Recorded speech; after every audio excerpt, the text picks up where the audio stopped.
sigan rock and rollando. No se pierdan este programa. Hola amigos de Canal 40, yo soy Lino Nava, guitarrista de La Lupita. Soy Líder. Jorge Reyes.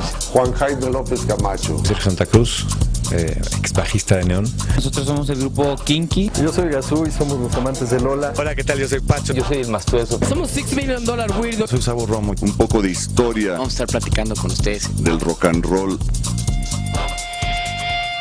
Gracias.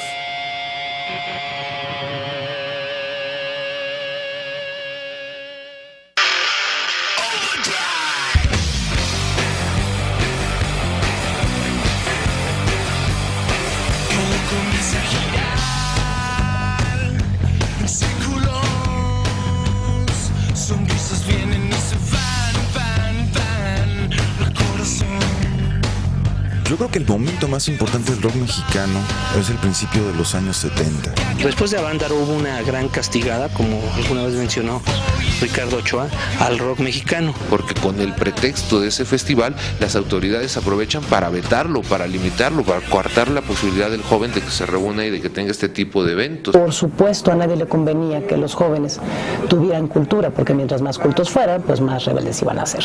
Mediáticamente pues se empieza a asociar el rock and roll en México con las drogas, con la degeneración, con la violencia. En fin, una serie de situaciones que tenían, que hacían que la banda se reprimiera mucho, ¿no?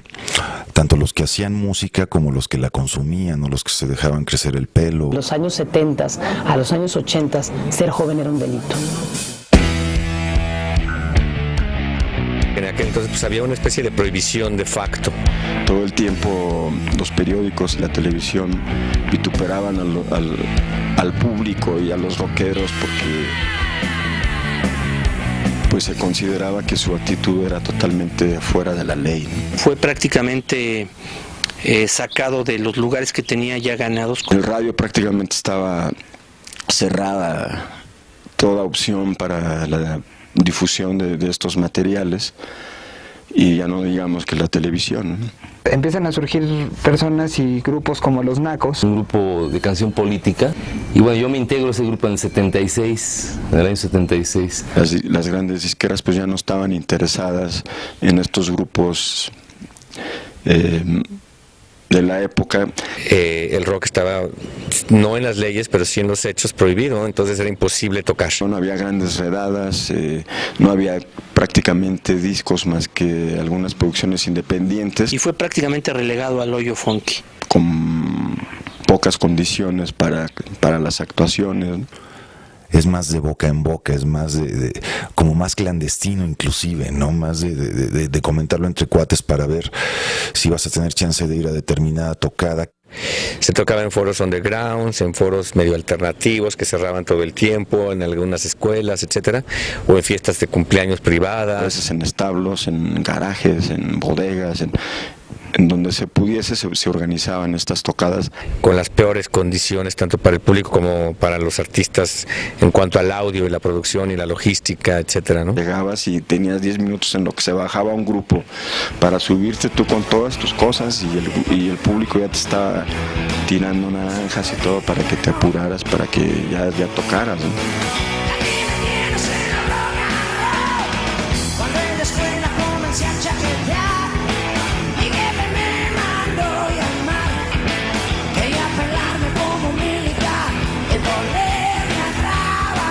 En esa época el rock mexicano no existía, había que armar lo que iba a ser el rock mexicano. Entonces la gente que se aventaba a tocar era porque de verdad creía en lo que hacía y se aventaba a hacerlo. Que ellos dejan un legado bien importante a nivel de actitud, a nivel de defender como mejor puedas lo que estás haciendo y de llevarlo a sus últimas consecuencias. Entonces era llegar, enfrentar eso, pero se mantuvo esa llama viva. Bueno, hasta los 80s, o sea, después de muchísimos años empiezan a darse las condiciones para que el rock se fuese saliendo de este estigma que tenía desde la época de Avándaro de ser una música infernal, pervertida, degenerada, asociada a las drogas y a la violencia.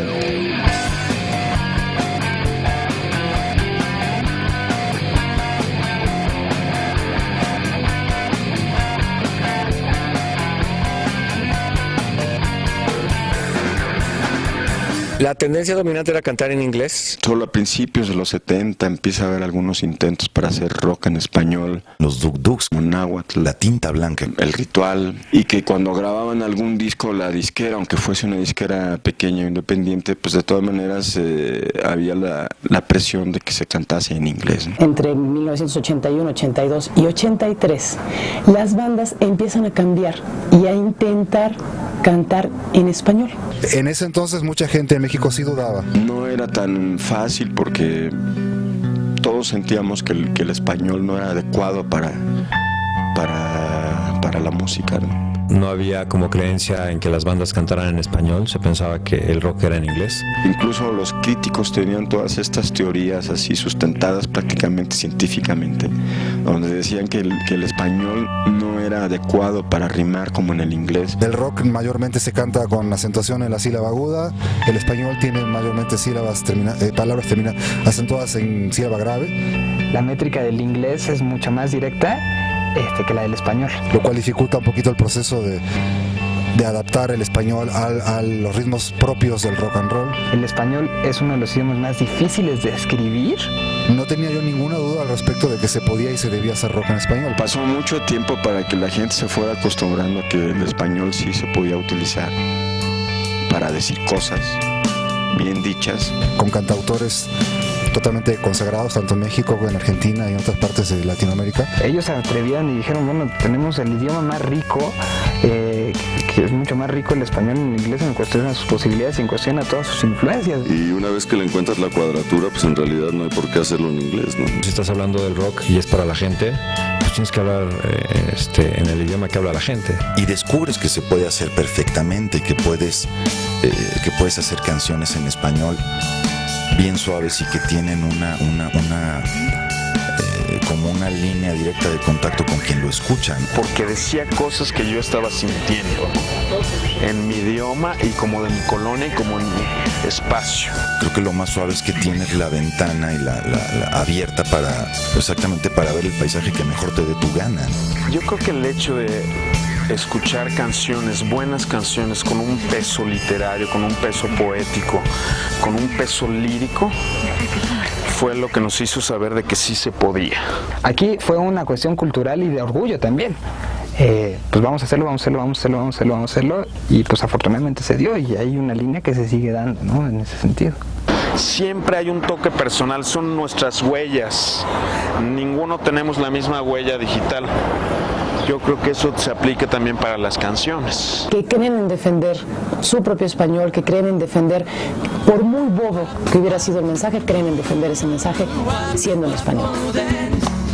No la hagas de Toxic Wings. Yeah, Power Ranger, yeah. Oh, Dennis, no la hagas de Toxic Wings. Yeah, Kentucky Fried Chicken, yeah. Tu bicho, no tu bicho. Pues era una época donde la mayoría de la gente que tocaba rock o aspiraba a tocar rock lo hacía por el solo deseo de tocar. Pues era la posibilidad de simplemente jugar con las composiciones, con los arreglos, con los vestuarios y bueno, pues fueron épocas muy divertidas. Algunos que tenían nombres en español pues apelaban mucho a la imaginería como prehispánica, como Chacmol. Fue un experimento que finalmente funcionó muy bien, vendió en su momento, te estoy hablando de el 81 se podría decir, más de 20,000 copias.